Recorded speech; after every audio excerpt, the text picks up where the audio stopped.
हाँ तो बच्चों, जो हमारा तीसरा प्रश्न है, निम्नलिखित समुच्चय को रोस्टर रूप में लिखिए। कि हमें समुच्चय निर्माण, बच्चों हमने पढ़ा था कि समुच्चय को निरूपित करने की दो विधियां हैं। कौन कौन सी? रोस्टर रूप और समुच्चय निर्माण। ये समुच्चय निर्माण में लिखे हुए हैं, इन्हें हमें लिखना है रोस्टर रूप में। चलो हल करते हैं बच्चों। यहाँ पर जो हमारा पहला है, फर्स्ट है, a बराबर एक्स सच दैट एक्स एक पूर्णांक है और जो x का मान है -3 से बड़ा है और x का मान 7 से छोटा है। तो ऐसी वैल्यू हमें लिखनी है बच्चों। क्या? -3 से बड़ा। तो -3 से बड़ा क्या हो जाएगा? -2, -1, 0। और 7 से छोटा 1, 2, 3, 4, 5, 6। 7 नहीं आएगा बच्चों। क्यों? क्योंकि 7 से छोटी वैल्यू लेनी है हमें। सेकंड देखो, सेकंड में क्या कहता है? b बराबर x सच दैट x संख्या 6 से कम एक प्राकृत संख्या है। तो हमें कौन सी संख्या लेनी है? जो 6 से कम हो और प्राकृतिक संख्या हो।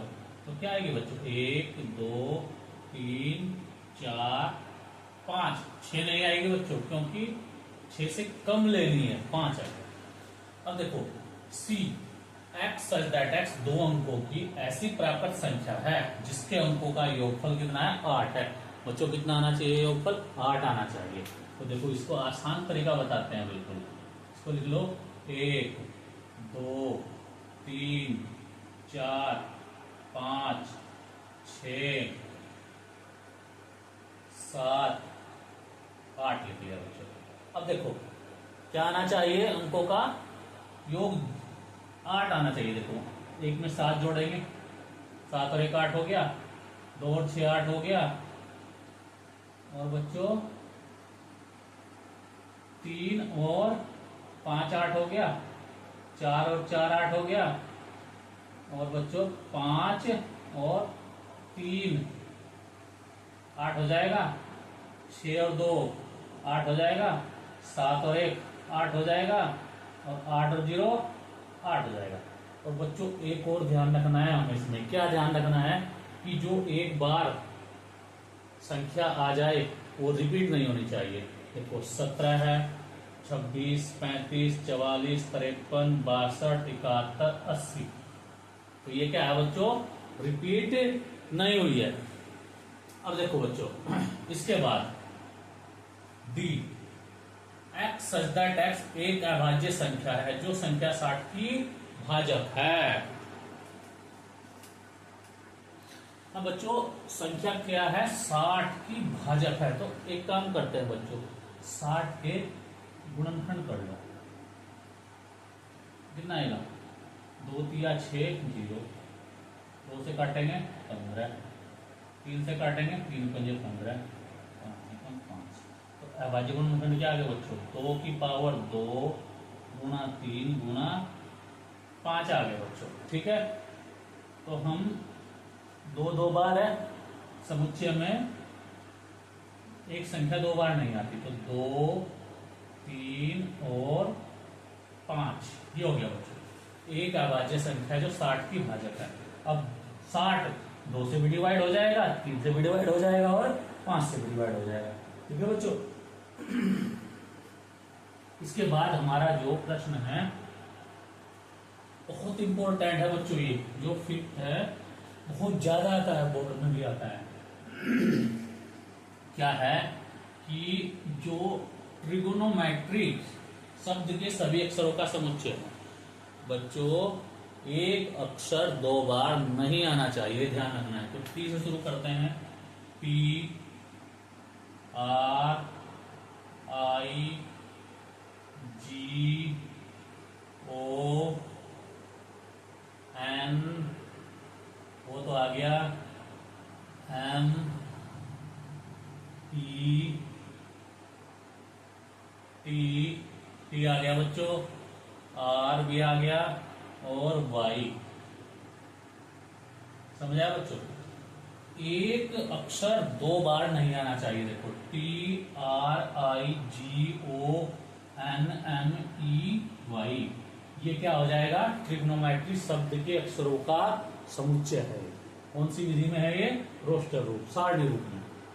ऐसे ही बेटर शब्द के सभी अक्षरों का समुच्चय क्या आएगा बच्चों? ये आ जाएगा बी ई टी आर। देखो बच्चों, टी 2 बार है, ई 2 बार है, तो एक एक बार ही लिखना है हमें।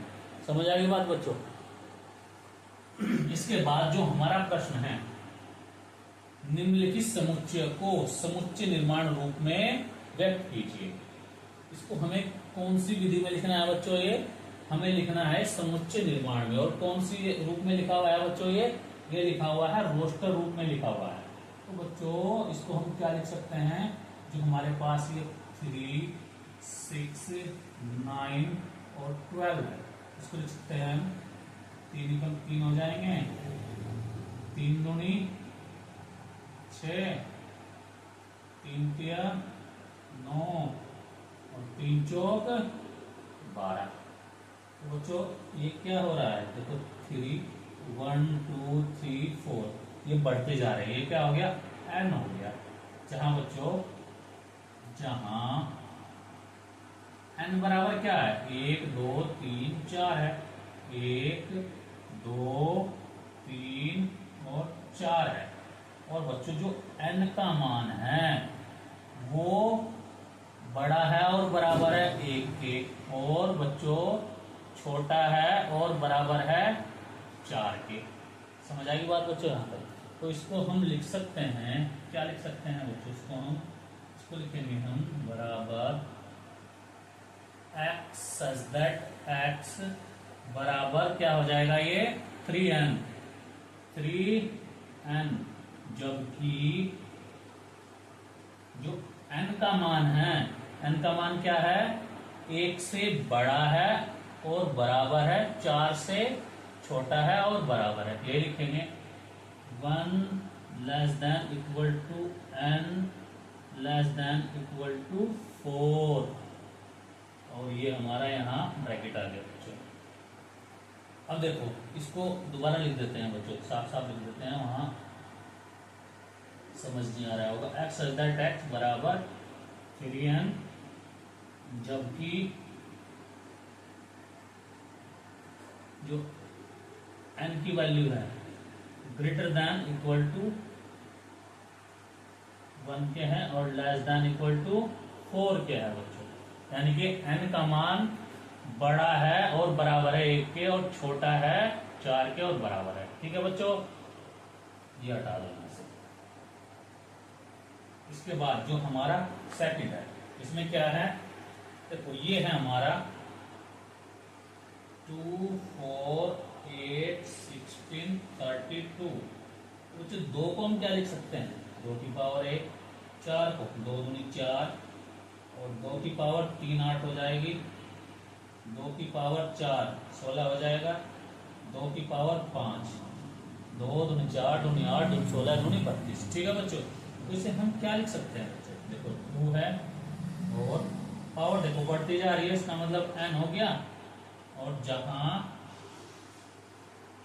जो n की वैल्यू है क्या है? 1 2 3 4 5, 1 2 3 4 5। तो इसको कैसे लिख सकते हैं बच्चों? हम ऐसे लिखेंगे, जो n की वैल्यू है बड़ी है और बराबर है 1 के, और छोटी है और बराबर है किसके? 5 के। तो इसको बच्चों हम लिख सकते हैं,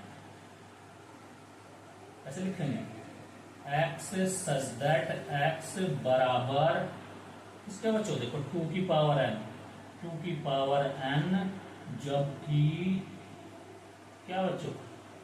जबकि जो n की वैल्यू है बड़ी है और बराबर है 1 के, छोटी है और बराबर है 5 के।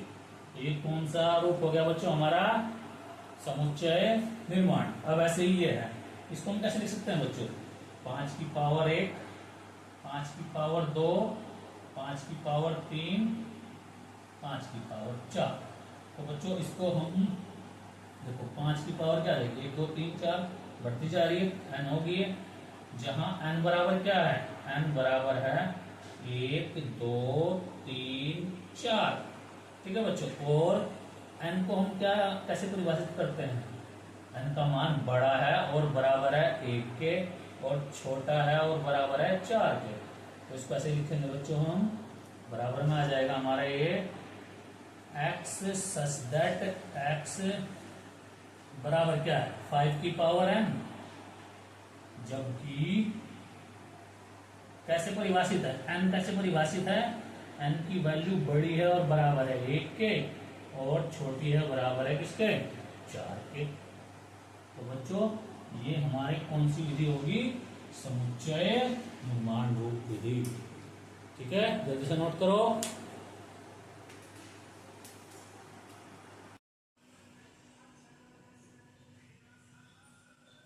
बच्चों यदि वीडियो अच्छी लगी तो लाइक शेयर एंड सब्सक्राइब करें। जय हिंद, जय भारत।